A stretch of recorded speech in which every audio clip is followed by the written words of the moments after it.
إن الحمد لله نحمده ونستعينه ونستغفره ونعوذ بالله من شرور أنفسنا ومن سيئات أعمالنا من يهده الله فلا مضل له ومن يضلل فلا هادي له وأشهد أن لا إله إلا الله وحده لا شريك له وأشهد أن محمدا عبده ورسوله أما بعد. So today we're going to start the first lesson after our introduction last week in the topic of fiqh. And when you study fiqh, brothers and sisters in Islam, when you study fiqh, you'll find that the vast majority of the books, many books of the ulama who have written on the topic of fiqh, starts off with the chapter of purification. The chapter of purification. However, we know that the first practical command that was given to the Prophet ﷺ was what? Was what? The salat. It was the salat. Why do the ulama of Islam, or the jurists, the fuqaha, start off with the chapter of purification? Any answers, any takers for this? Pardon me? It's a prerequisite. Excellent. It's a prerequisite of the actual salat. And because it's a prerequisite of salat, we start, the fuqaha of Islam, they start off with this topic. And they go through a very logical sequence. They go through the very logical sequence, practical sequence. After salat is then the rest of the pillars of Islam, and then the other chapters come into it, such as marriage, divorce, custody, also the book of economics, and this is a huge chapter. It's a huge book. Okay, and this probably requires a separate lesson in it by itself.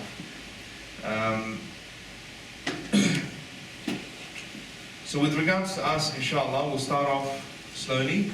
We'll take a few different opinions, inshallah. So today's one is a bit light, and then if I see, alhamdulillah, you guys are taking it well, we'll go a little bit more in depth, inshallah, in the lessons to follow.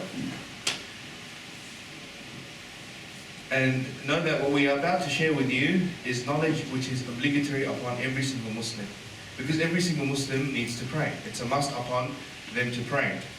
And being the prerequisite of salat, wudu, purification, is compulsory upon every Muslim to know. Okay?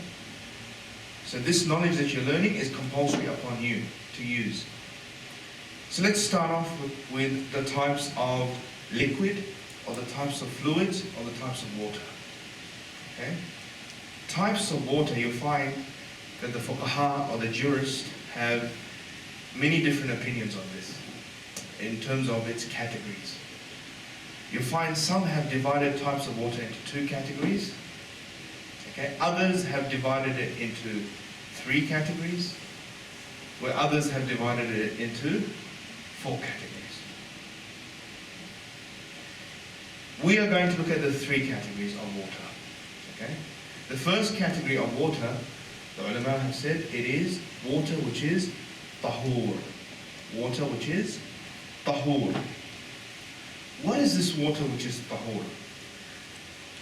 Tahur water is natural water that has nothing mixed with it to change its state. Tahur water is natural water. And this natural water has nothing mixed with it to change its state. And examples of tahur water, they're known as, the examples of tahur, water that is tahur, are found in lakes, ponds, springs, rain, and the ocean, etc. Okay. So what are tahur water, brothers? Natural water, okay, that has not changed its state. Okay, what are some of the natural waters that we can use for wudu? Lakes, ponds, springs, rainwater. Okay, what else? Rivers, oceans. Okay. So the definition of tahur water is that water, it is a type of water or water that is pure in and of itself, and it can purify other objects. With tahur water, it is pure in itself. Tahur water is pure in itself, and you can use it to purify other objects. all of the jurists, what do we mean by the jurists? The fuqaha, the scholars.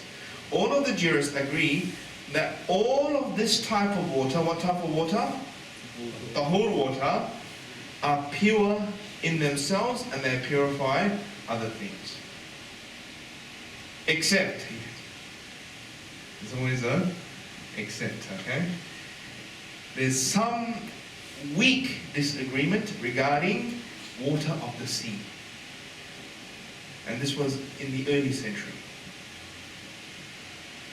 What type of disagreement? Weak. Okay? So that's for you to know. Okay, that in the early centuries of Islam, there was some weak disagreement regarding water of the sea. However, this is refuted by which hadith? Where the Prophet ﷺ said, hadith recorded by Malik, refutes this clearly, where he said ﷺ regarding the water of the sea, it is pure, it's pure, and its dead creatures are lawful. So this hadith here refutes that. And there are two aspects to this type of water. What type of water? Tahur water. That you can use it to purify yourself. And number two, you can use it to purify other objects. Okay? And what is the proof for that? Allah subhanahu wa ta'ala says in the Quran, وَأَنزَلْنَا مِنَ السَّمَاءِ مَاءً طَهُورًا. And we have sent down from the sky water which is pure. And you all know the rain cycle. Okay? That the water from the rain goes into lakes and ponds in the ocean, etc. All of this water that is involved in this cycle that's considered pure. Mas'ala, issue.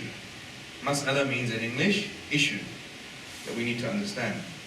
Water that has pure substance. We're still talking about tahur water.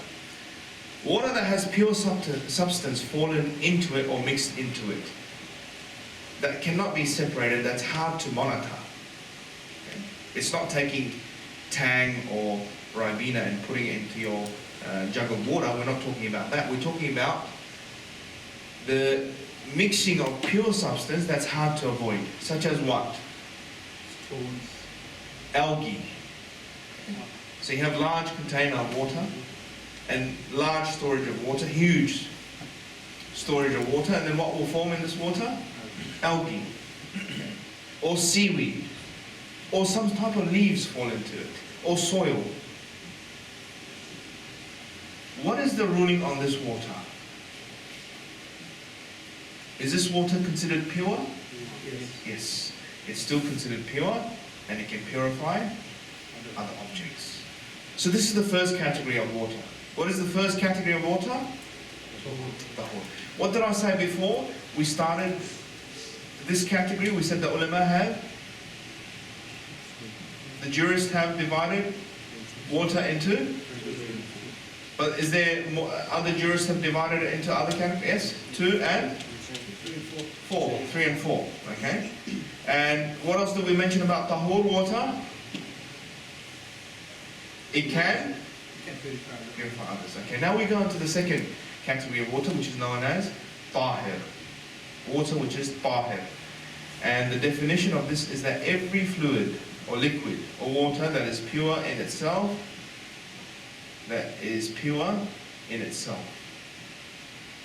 And under tahir water, on a side note, tahir water, there is fluid that you use or liquids that you use for drinking, such as soft drinks.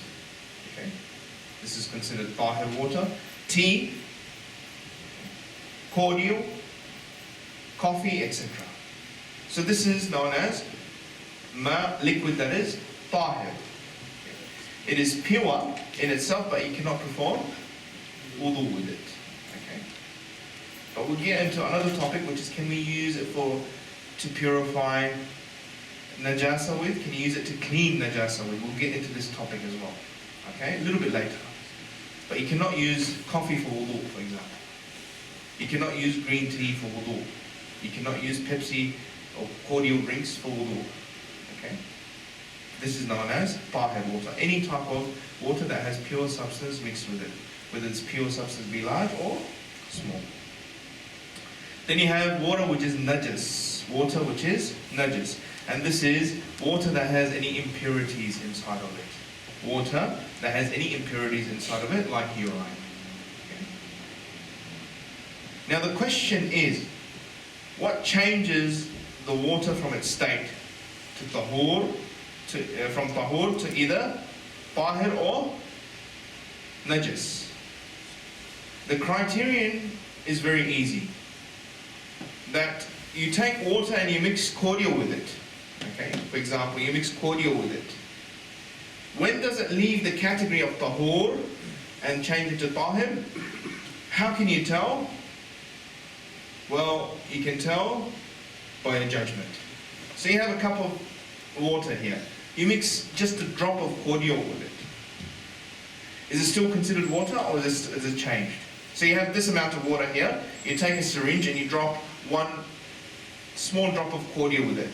Is it still considered water amongst us? Yes, it's still considered water amongst us. So it goes back to our judgment.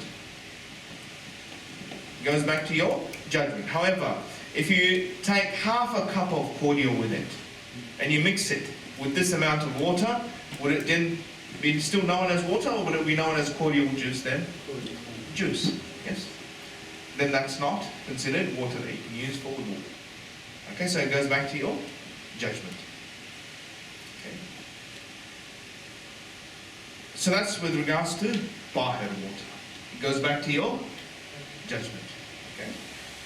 Najas, water which is najas. How can you tell when water is now become najas water? So you have a cup of water and your little son has urinated in this water. This principle applies when one of the following attributes of it change. One of the three. Doesn't need to be three, doesn't need to be two, any one of the following attributes change, then that now has become najas water. What are these following attributes? It is its taste, color, or smell. So your son has urinated in this jug of water, and then you find that either one of its three attributes change, whether it be its smell, there's a smell of urine in it, or color, it's become yellowish, or the taste. I don't know how you're going to tell that. Accidentally you drink it and then you spit it out. Okay, but you can, if someone urinates, your son urinates in it, you'll tell by it, generally the first two, color and smell. Taste if you drink it by accident. If you drink it on purpose, something wrong with you. Okay? Now, any of these three properties or characteristics change, then now the water has become najas. Okay? It loses its power to purify. It's in fact now najas water. Okay. Mas'ala. If one of the attributes does not change, so your son has now urinated in this jug of water that you have. If the color, the taste or smell does not change, are we allowed to use it for wudu? Well, the jurists, the fuqaha, have differed. First group of jurists, they have said, I'll ask you, there'll be an exam inshallah. The first group of jurists have said it is pure regardless of the quantity. It is pure regardless of the quantity. Okay, so you have a jug or bucket of water, your son urinated in it, and none of its attributes change. Its taste, color, and smell has not changed. Are you allowed to use it for wudu? Yes, you are. Because none of the properties have changed. Okay, and this is the one of the opinions of Imam Malik and the Zahiri madhabs. Okay. Second group of ulama, another group of ulama said, if the amount used was little, then it's considered impure. If the amount used is large, then it is pure. But the question is, where's the benchmark of it being little and it being large? Where's the benchmark? And to you, maybe this is little. To you, probably 10 litres is little, but to other person it may be a lot. So where's the benchmark? Where's the criterion? So there's two different opinions, didn't we say? Regarding water, you have a bucket of water, someone's urinated in it, and neither the taste, colour or smell changed. What's the first opinion? You can use allowed. What is the first opinion? That Is considered it's pure. Who's on this opinion? one group A group of scholars. scholars. Who from the Madhahib? Malikiya and the Zahiriyya. Alright? Another group said, they differentiated now. They said based on quantity. Now our question to that is, where's the benchmark? How do you know? Is there an X amount? They differed on the quantity as well. Imam Abu Hanifa, he said that if ripple is caused by a person, ripple, this is for your benefit, you don't need to write this down. If ripple is caused by a benefit, by a person in one side of this container or river, or whatever it may be, and it does not reach the other side, then this is considered large. This is considered large amount of water. The Hanafiya has said this. This is a narration. Okay. Imam Shafi'i said that it is a limit to fit to qullas. What's qulla? 2 qullas, which is approximately 190 litres. Okay, 190 litres. And he has his hadith to support this. Okay. 190 litres, some have differed, said 206 litres, others have differed, have said more. Okay, but let us take 190 litres. Around that mark, around that figure. Some jurists did not impose a limit. They said impurities defile water in small quantities, even if its attributes are not changed. So you have water there, someone's dropped najasa in it, then this water has now become impure. Impure.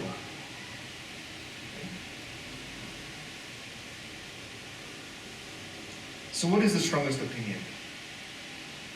The strongest opinion is that after studying these differences and the evidences, which we're not going to get into because it will take us one lesson to look at the evidences, you'll find that the stronger opinion is that the water is considered pure unless one of the following attributes has changed: its taste, smell, or colour. That's what it boils down to. Okay. So you're allowed to make wudu with that water, so as long as one of the properties has not changed.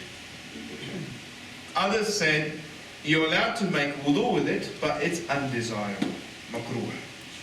Okay, this is also an opinion out there. But the stronger opinion is that you can make wudu with it without any sin being upon you. Have you soaked it all in? Okay.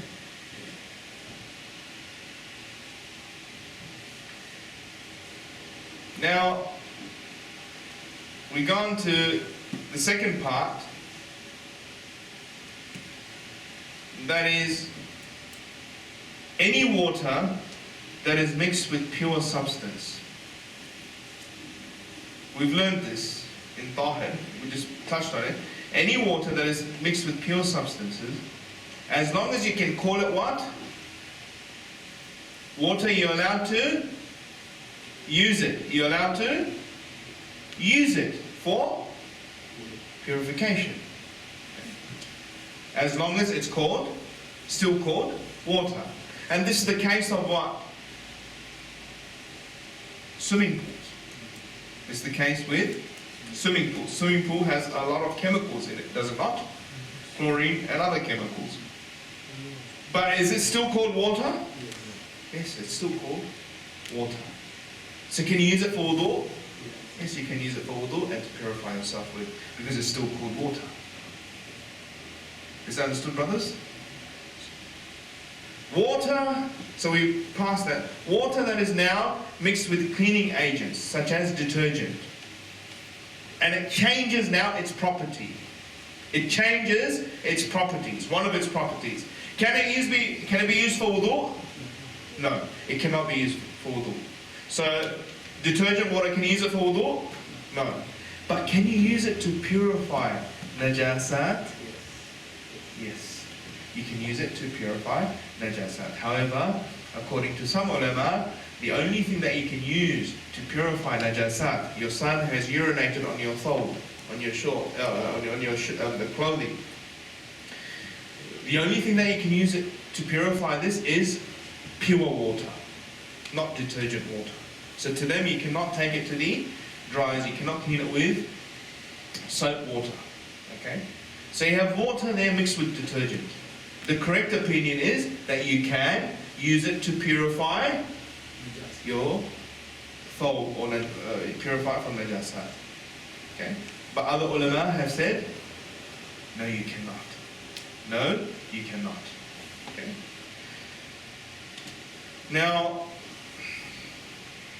according to a group of jurists regarding this topic, you can't use it to purify because it loses its power to purify. And who's the ulama that are on this opinion? The Malikiyah and the Shafi'iyah. Alright? Another group of jurists say that you can use it to purify as long as you can call it water. And that's the opinion of Imam Abu Hanifa. And the difference of opinion occurs through the term understanding absolute water. That's where the difference of opinion occurs. So water now mixed with cleaning agents. Is it still called water or not? Yes. So this is where the difference of opinion occurs. Some say you can, some say you can't. Okay? Those who say it's not allowed to use this water for purification. What type of water, Ahmed? Water that is mixed with? Substance. Yes, cleaning substance. Okay, detergent, and it changes one of its properties. Those who say that it is not allowed for you to use this water,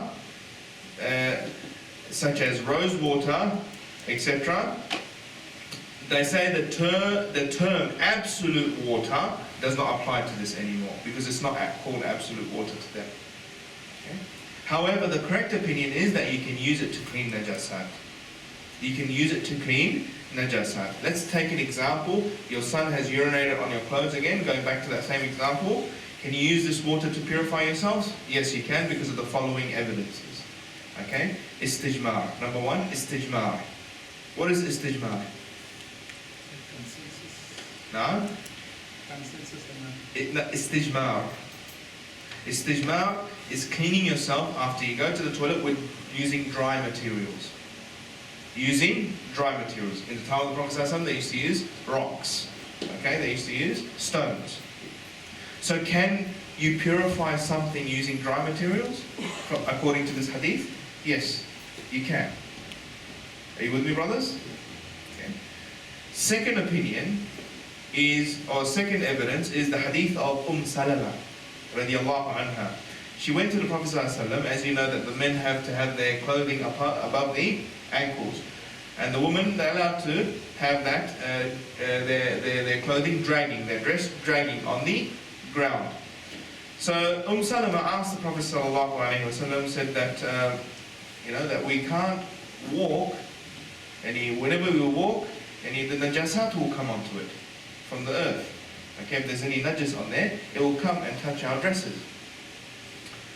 Then the Prophet ﷺ said to her, do you not walk on dry places, dry earth?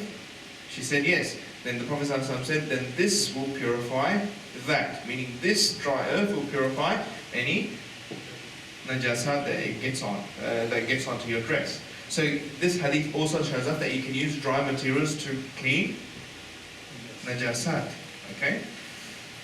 Third opinion, or third evidence that you can use, logic evidence, is the drying that we use from the sunlight and the wind.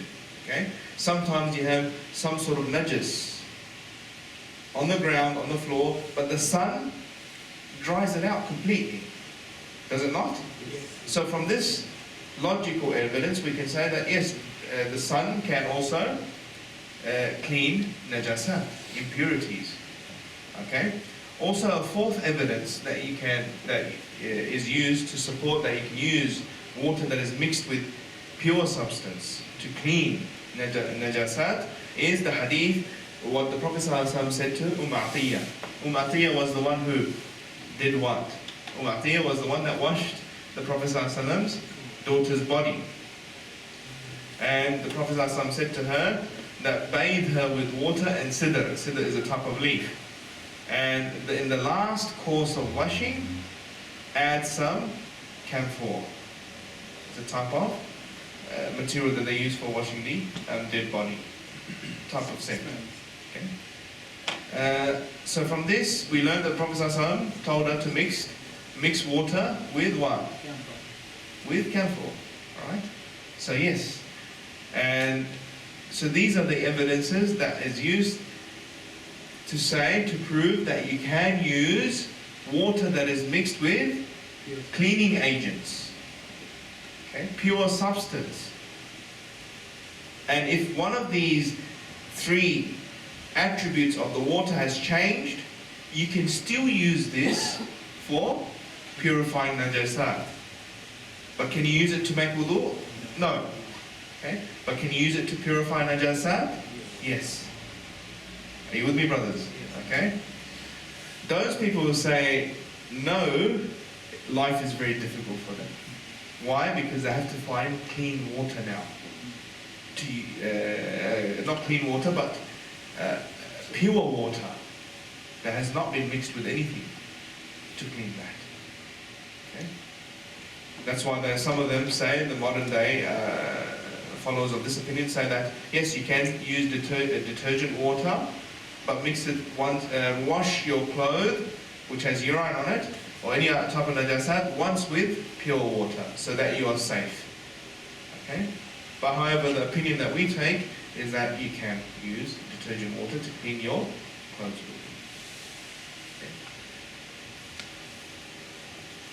So that is the lesson for today. Okay. The first thing that we learned is that there are how many categories of water, brothers and sisters? There are 3. Okay? 3.